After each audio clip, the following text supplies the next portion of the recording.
Nobody at all, unless you've been living under a rock, has been able to avoid the Euros. And I love the Euros. I'm loving the fact that at the moment the football is on every single day.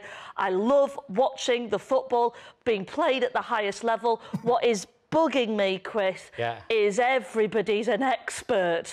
Everybody's coming in with their 2 cents. Everybody's criticising the manager. Everybody's the perfect replacement for Gareth Southgate, apparently. Do you know what I mean? They might be, though. That's the thing. Oh my God! But this is it. Like, yes, it's been underwhelming. Yes, it's been disappointing. But like the fact that I can't go on any of my social media apps without seeing sort of another person's dad's take. It's just constant. Like, and I love that when you look at that, you know, the dugout when it pans to Southgate, he's got all of these like iPads and he's watching Netflix. He's watching Netflix. But he's got like a huge coaching staff around him, and like. Then people will write their sort of, you know, big long Facebook statuses as if they don't, as if they've got an answer that these people haven't maybe thought of. Like, oh, they should practice their free kicks more. I reckon they've probably practiced their free kicks. I reckon. And then suddenly Derek from Accounts has written it on his Facebook status, and you really think Southgate's going, oh yeah, we should try that actually. But you know what? You're 1-0 down against Slovakia, and you only bring Ivan Toney on 3 minutes into injury time. I know. And then he was giving it all. Do you know, I felt we were going to win.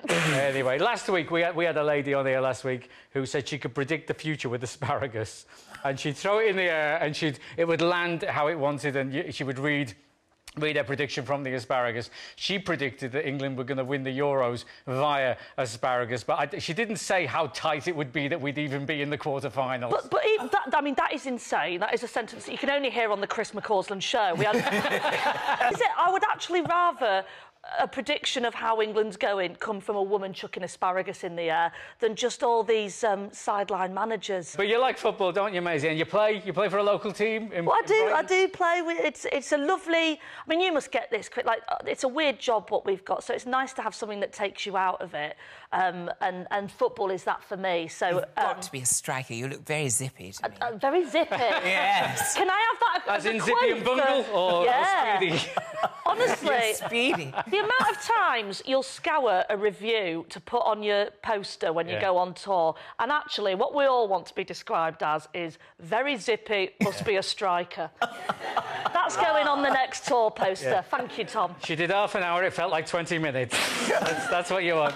That's what you want. And you do a podcast, don't you? With me and our mate Susie Ruffle. Oh, I mean, anybody who knows Susie Ruffle. Oh, she's such a charm. She's such a laugh. I mean, it's 90% Susie and I giggling and being told off by our producers to stop because we do actually have to do an episode.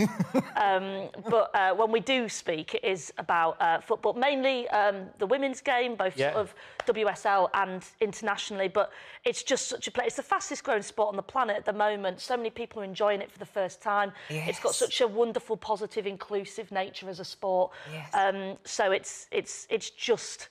It never feels like work talking about it. It's just lovely. And what's the podcast called? It's called Big Kick Energy. Basically, it's about a year old because we started it for the Women's World Cup last year. We do live shows. We've done ones all around the country. We've got one coming up where Jill Scott's joining us in Manchester. So tickets sold out in a day, which is just phenomenal. So why are you here, Maisie? Why are you here? People coming here to sell things. I've been shouting that backstage for the last hour, Chris. Why am I here?